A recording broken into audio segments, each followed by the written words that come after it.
मध्य प्रदेशातील उज्जैनमध्ये एक धक्कादायक आणि तितकीच विचित्र घटना समोर आली आहे। एका 25 वर्षीय तरुणाला शेजारी राहणाऱ्या विवाहित महिलेच्या घराबाहेरून तिची अंतर्वस्त्र वारंवार चोरल्याप्रकरणी पोलिसांनी अटक केली आहे। त्यानंतर त्याने जे काही सांगितलं ते ऐकून लोकांनी डोक्याला हात लावला।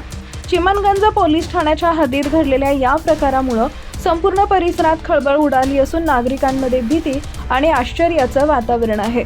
अंतर्वस्त्र चोरीला जात असल्याची तक्रार धनचा भवन परिसरात राहणाऱ्या एका कुटुंबानं त्याच्या घराबाहेर वाळत घातलेली महिलांची अंतर्वस्त्र वारंवार चोरीला जात असल्याची तक्रार पोलिसांकडे केली होती। रात्रीच्या वेळी कपडे गायब होत असल्यानं संशय बळावल्यानं कुटुंबानं CCTV फुटेज तपासले।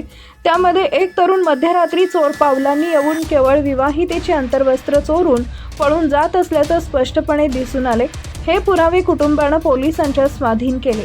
CCTV फुटेजच्या आधारे पोलिसांनी शोध मोहीम राबवून अंकित मालवीय या 25 वर्षीय तरुणाला बेड्या ठोकल्या। विशेष म्हणजे आरोपी अंकित हा तक्रारदार कुटुंबाचा शेजारीच राहणारा असल्याचं निष्पन्न झालंय। पोलिसांनी त्याची कसून चौकशी केली असता त्यानं गुन्ह्याची कबुली दिली।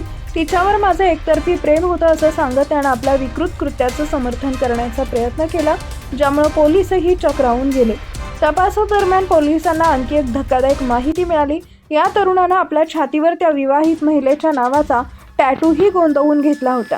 संबंधित महिलेप्रती असलेल्या टोकाच्या वेडातून त्यानं हे कृत्य केल्याचं समोर आलंय।